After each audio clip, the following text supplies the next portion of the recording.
Mayong gabi sa ato ang tanan mga kaigsuunan. Welcome sa ato ang Daily Dose of God's Word. Another night na kita mag-uban alang sa pagtuon sa pulong sa atong buhi nga Dios. So igsoon ato kining sugdan pinagi sa usa ka awit. Sa pagsudong ko kang Jesus, ako natingalaman. Siya nahigugma ka na ko nga makasasalaman. O kahibulungan gayon ang Ginoo kong Jesus. O kahibulungan gayon ang gugma sa manluluwas. Nagampo siya sa tanaman, buot mo buhaton ko. Nagbako alang ka na ko, singot niya daw dugo. O kahibulungan gayon ang Ginoo kong Jesus. O kahibulungan gayon ang gugma sa manluluwas. O kunya dito sa langit, makita ko si Jesus. Daygon ko siya sa kanunay, mag-awit sa gugma niya. O kahibulungan gayon ang Ginoo kong Jesus. O kahibulungan gayon ang gugma sa manluluwas.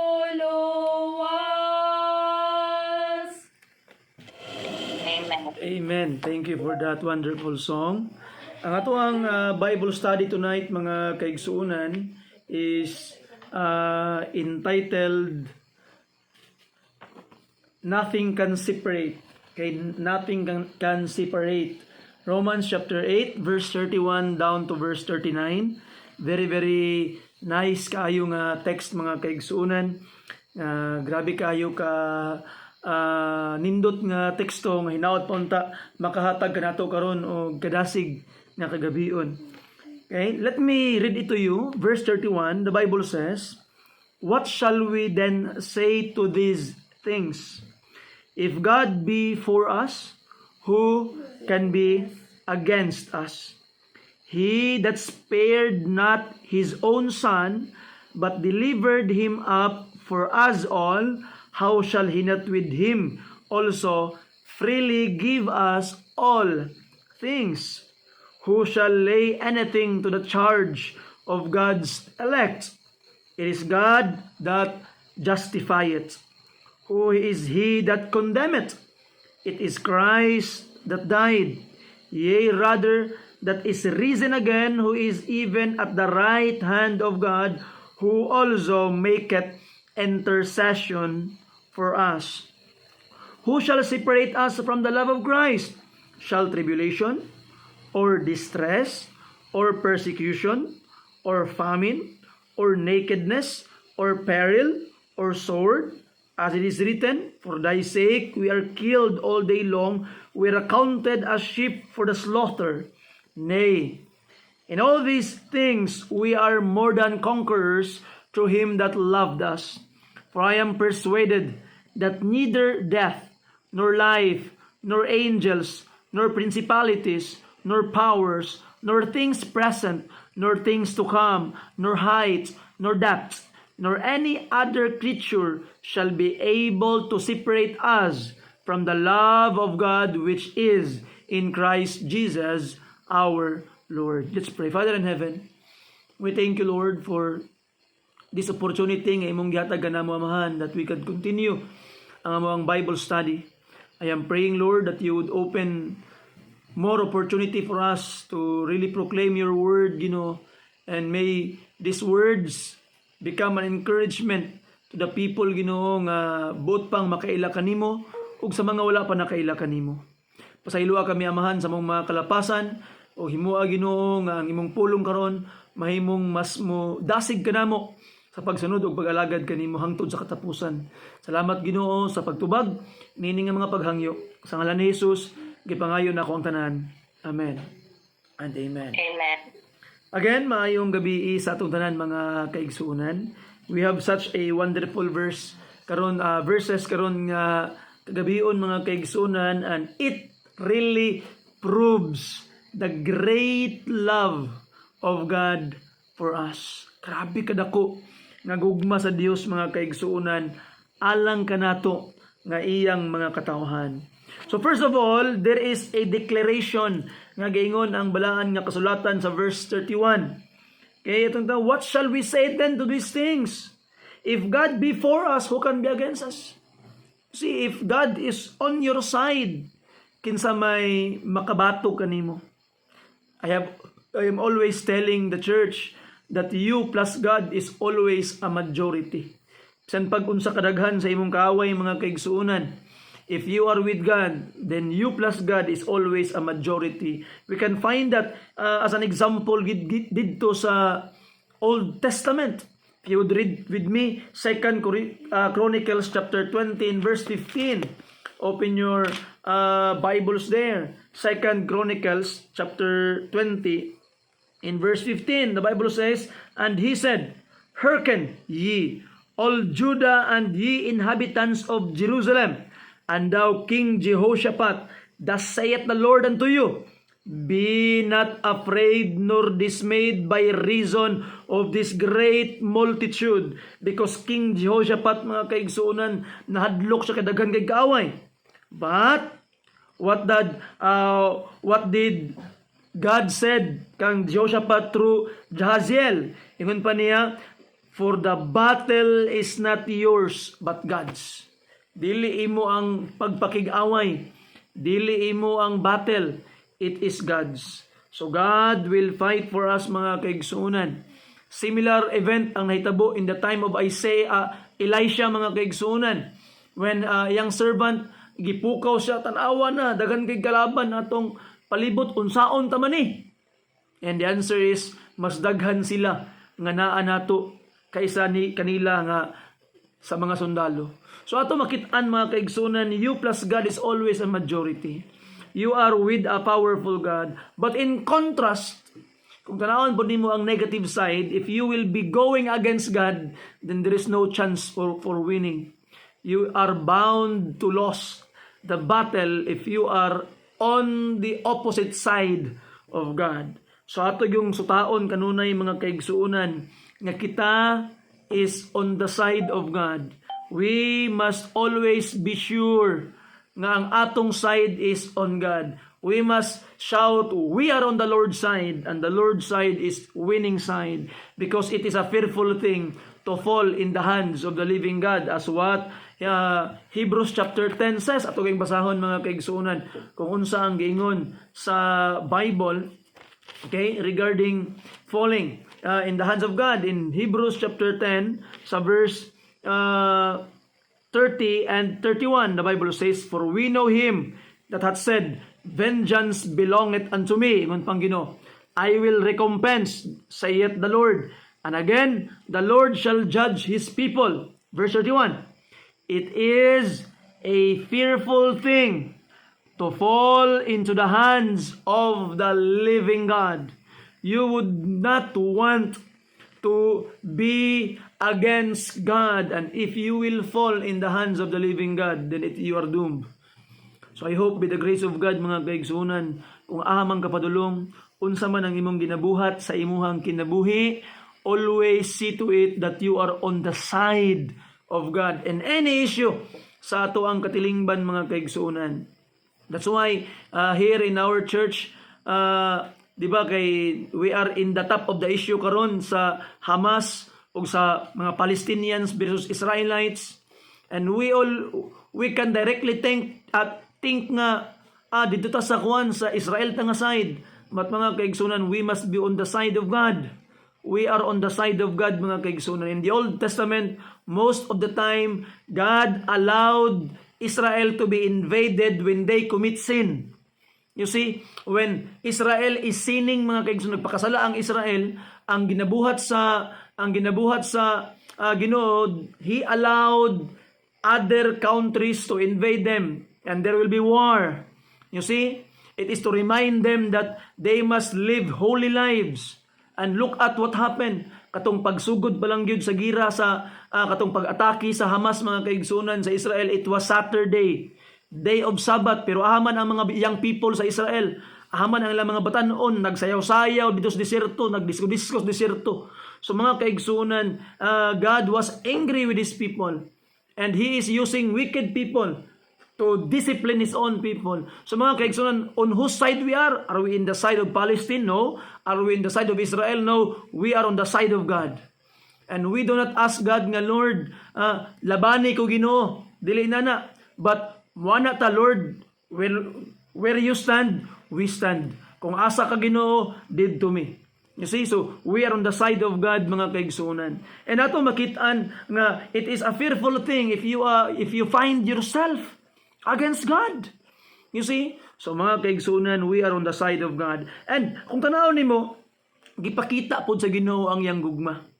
Kung tanaw nimo no, kung if you are on the side of God, you are not mistaken. Ngano man. Verse 32, look at this. He that spared not his own son, but delivered him up for us all, how shall he not with him also freely give us all things? Gihatag na niya ang iyang anak. So mga kaigsunan, can you imagine what God can do for you? You see, He already had given you the best of His ability. And the best of God is His Son, the Lord Jesus Christ. Jesus Christ is the best of God. And God already had given His best for you, His Son. And now, unsa pa man ang kaya niyang dili ihatag sa imo if you ask it. Nagihatag naman niya ang iyang the best, mga igsuon. So I hope by the grace of God, let's keep on trusting on our Lord, and let's keep on holding on Him. Kay dili niya punggan ang panalangin sa imuhang kinabuhi if it is for His glory, mga kaigsunan. Now, in verse 33, kaning verse 33, I really like this verse. Kaya I hope you would listen carefully. Kay nindot kayo gimuning masabtan ang 33 o 34, mga kaigsunan. I hope you will really understand it and you would appreciate more your salvation if imuning masabtan. Tanawa ang verse 33. Let me read it again. Who shall lay anything to the charge of God's elect? So, the Apostle Paul is now making a rhetorical question. Who shall lay anything to the charge of God's elect? Kinsa man kuno ang makapasangil sa Ginoo, makapasangil sa mga anak sa Dios nga pinili sa Ginoo, no meaning Christians. Kinsa man karon ang maka-accuse sa atoa og anything nga pwedeng mahimong hinungdan nga atong ika-impierno. Tanawa ha? Kinsa kuno ang maka-akusar sa atoa og sala nga pwede mahimong hinungdan nga kita maimpierno? And the answer to this rhetorical question is no one. No one on earth have the right to accuse you. But there is one person. There is only one person who have the right to accuse us of anything that would eventually send us to hell. There's only one person. Gitubag mo sa verse. Tanawa ha? Who shall lay anything to the charge of God's elect? Question mark. The answer is, it is God. It is God. So mga kaigsuunan, there are two implications nga ato makitaan sa verse 33.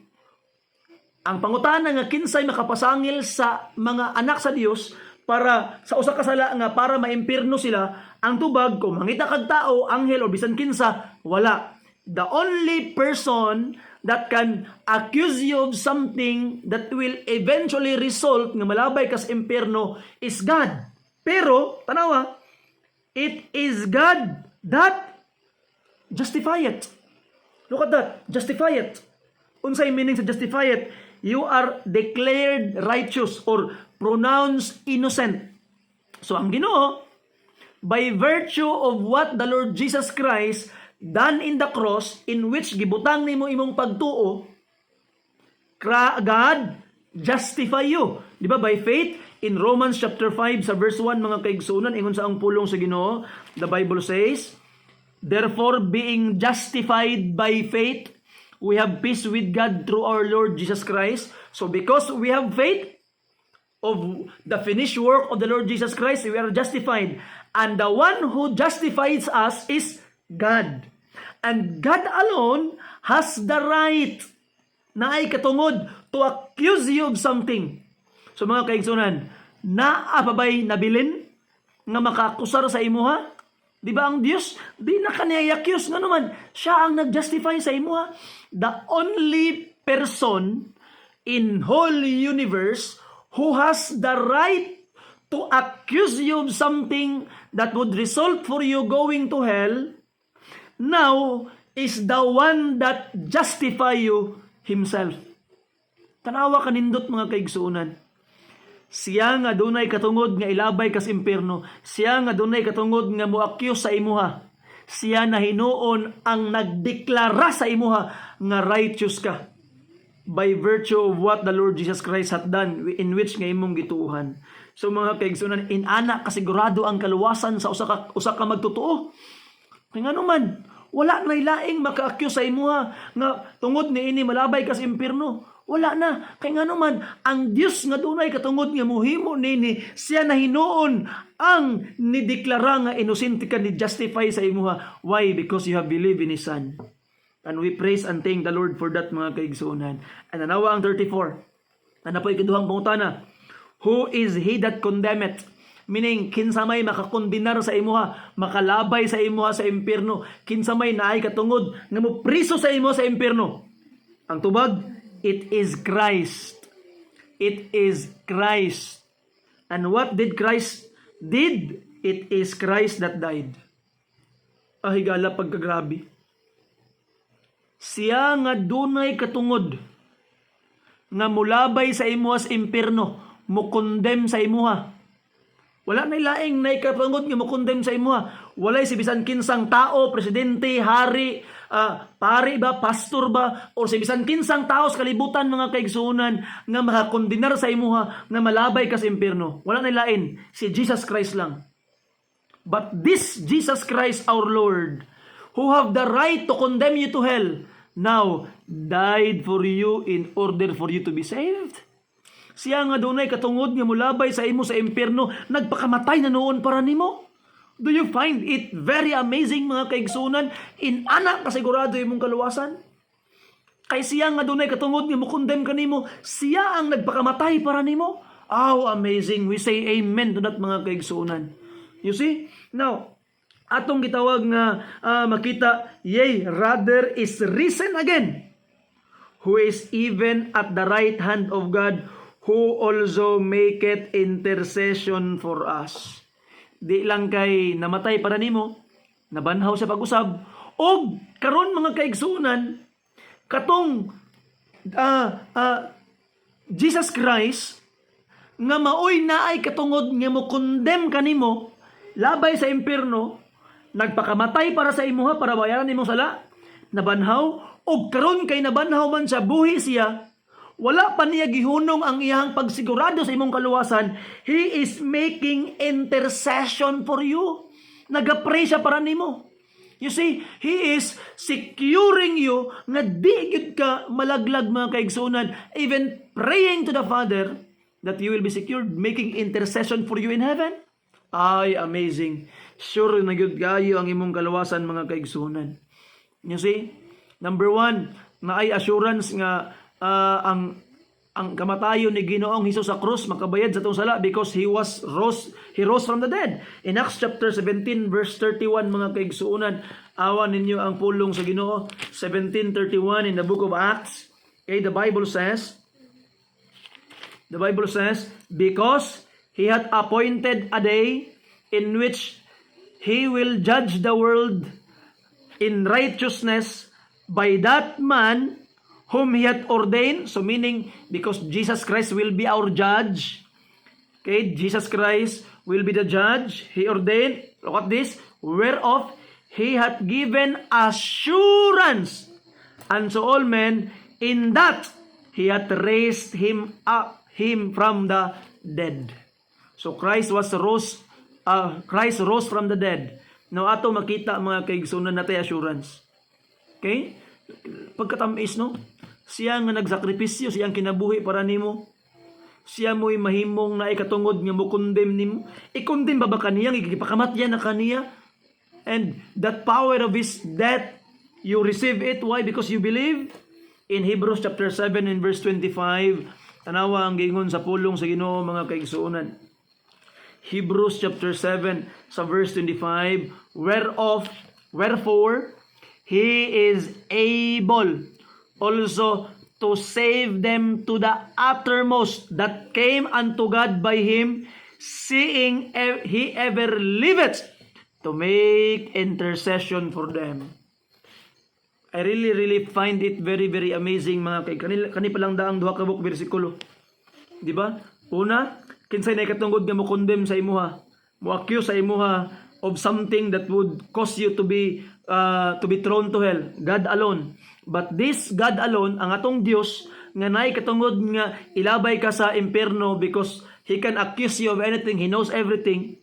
Siya na noy ni matarong nimo.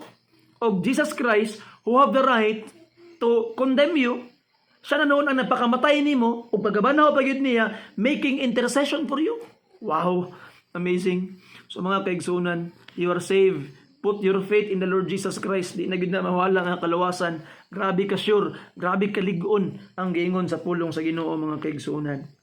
You will be undefeated. Why? Christ is your defender. Christ is your defender. Now in verse 35, may pangutana karon. Grabe, di ba? The implication of verse 32 to 34, there is great love sa Ginoo. Dako kay gugma sa Ginoo, mo na implication sa verse 32 to 34. Dako kay gugma sa Ginoo sa imo. Pero pangutana karon, naabay pwede mahitabo nga kana nga gugma mabulag sa imo ha? Panalitan karon di nakaluwason sa Ginoo kay nawala na yang love nimo. Kato iyang gihatag nga kaluwasan, ayan ang bawion kinawala na ang love niya nimo. Naabay implication na pwede ba na mahitabo? Unsa may sa Biblia verse 35? Who shall separate us from the love of Christ? Kinsa may makabulag sa ato gikan sa gugma ni Kristo Jesus? Katong nagpakamatay og naghimog intercession para nimo. Who can separate? Shall tribulation? Katat kaguliyang ba? Or distress? Mga kasakit ba o mga kalibog sa imong kinabuhi? Or persecution, mga pagsakit, famine, kagutom, nakedness, pagkahubo, kapobrehon ba? Or peril, kamatay ba? Or sword, or even your death? Mao ba na makabulag sa imuha sa gugmas Ginoo? And even si Apostle Paul, gi-quote niya ang giingon mga kaigsuonan sa Psalm 44 verse 22, as it is written, for thy sake we are killed all day long, we are accounted as sheep for the slaughter. So meaning, for the sake of God, His people were killed, His people suffered. Pero katuba ang ilang pag-antos, katuba ang ilang mga kasakit, nakapabulag ba sa ila sa gugma sa Ginoo? Na ang tubag ni Apostle Paul verse 7, hey, wala nakapabulag mga kaigsuonan ang imong sakit, ang imong problema, ang imong kapungot, ang imong kalibog, imong distress, imong tribulation, imong persecution, wala nakabulag sa imuha. But the Bible says verse 37, nay, in all these things we are more than conquerors through Him that loved us. We are more than conquerors through Him that loved us. Mga kaigsunan, there is this principle, the more you suffer for Christ, the more reward you will receive. The more you suffer for Christ, the more glory you will receive. So meaning, that suffering that you are suffering for Christ is a favor from God. Kaya nga naman, you must rejoice, maglusulok-sukas kalipay. Nabanas Biblia, Pastor, nga if you will suffer for Him, maglusulok-sukas kalipay, of course, yes. In Matthew chapter 5, mga kaigsunan, tanawa ang giingon sa pulong sa ato nga Dios. The Bible says in verse 10, Matthew 5, sa verse 10, mga kaigsunan, blessed are they which are persecuted for righteousness' sake, for theirs is the kingdom of heaven. So congratulations to those who are suffering or persecuted for righteousness' sake. Ilang ingarian sa langit. Verse 11.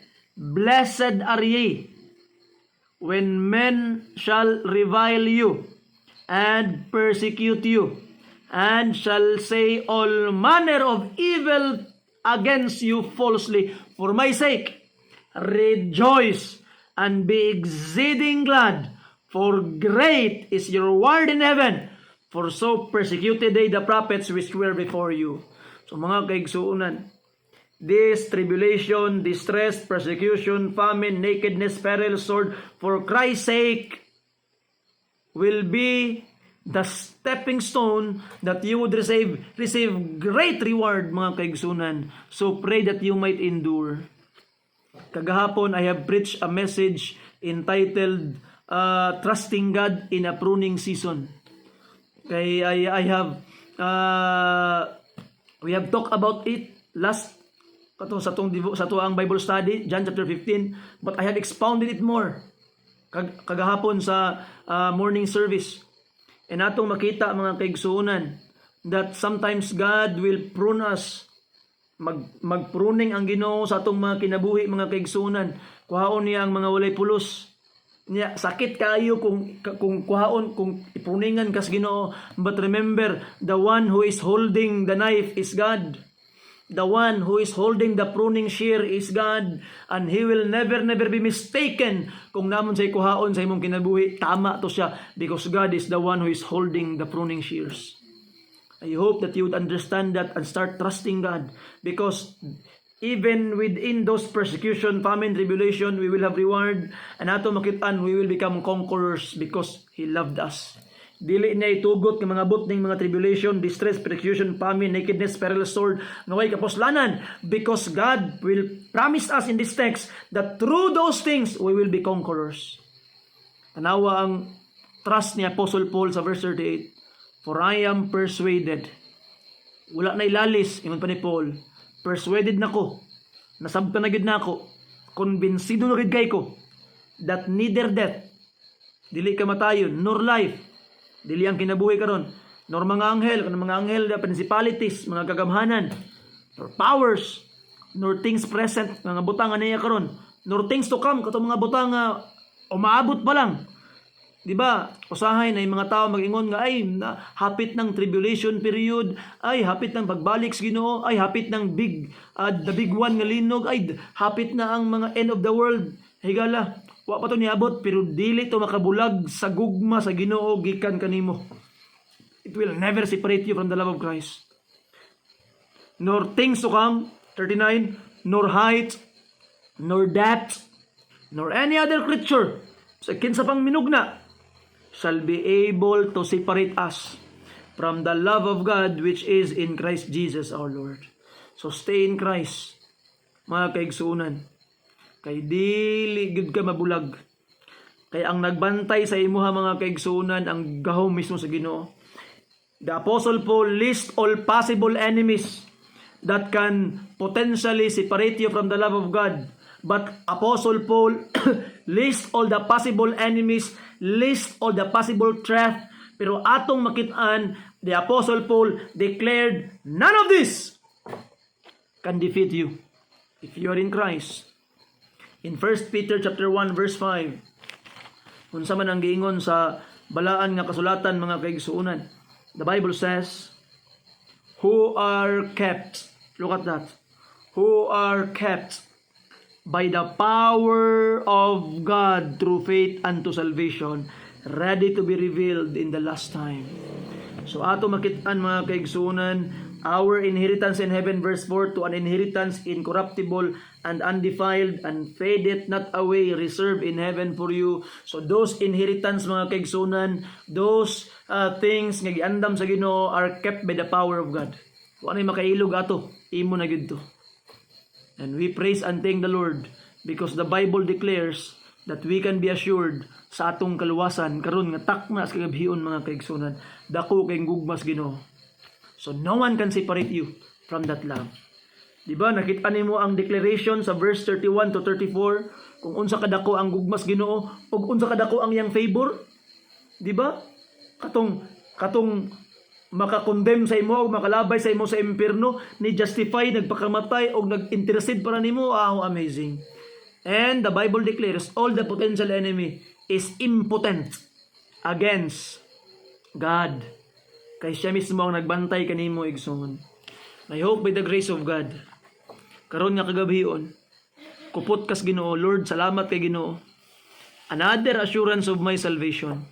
Another assurance nga di gid ko mapildi.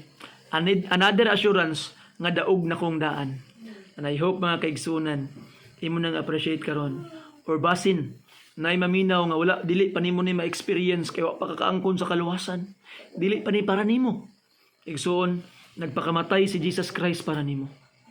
Dawata siya nga mahimo nimong Ginoo ug manluluwas. Namatay siya tungod sa imong mga sala, gilubong og nabanhaw para ikaw matarungon. Ibutang imong pagtuo kang Ginoong Hesus karon, tawga ang iyang pangalan uban sa paghinulusol sa imong mga sala, ug ikaw iyang luwason. Usa ka awit alang kanato. Sa gugma niya ni Jesus, nakaplagan ako. Sa grasya nga langit nun, naluwas na ako. Ug sa kaloy niya nga dili masukod, pagdaig nga langit nun, mao'y awiton ko. Matamis ang gugma niya sa tanan nga panahon. Halalumog sang kadang gugma ni Jesus sa tanan nga panahon. Tungod sa gugma niya, nagantos siya sa krus. Ang kasalanan nato iya nga gikuha. Busa siya witan sa magabalaan, kay siya ang manluluwas sa kahangturan man. Matamis ang gugma niya sa tanan nga panahon. Halalumog sang kadang gugma ni Jesus sa tanan nga panahon.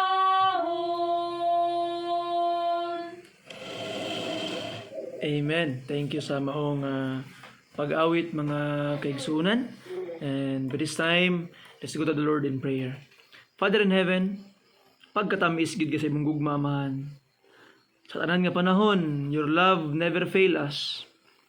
So Lord, we pray that we would experience more of your love. And as a result, we will love you more. Because the Bible says, we love you because you first loved us. I pray, Ginoo, nga karon nga kagabihon, these people will learn to love you more as we experience more of your love. I am praying, Ginoo, nga ikaw maghatag ka namo og mas katinawan pa sa among kaluwasan naman, nga tamis kay nga mga butang nga among naangkon. I am praying that you would open more opportunities for us to share this good news to more people, Lord, ug sila pud makasinati pud sa dakong gugmas, Ginoo. Sa iluwain taon kami sa mga kasaypanan, sa pulog, sa buhat, sa unahon, ha. Liguna kami, Ginoo, kay wa mi mabuhat kung wala ikaw. Thank you for the way you will bless and answer our prayers. In Jesus' precious name, gipangayo na mo ang tanan. Amen. Amen. Salamat ug maayong gabi sa atong tanan. Salamat.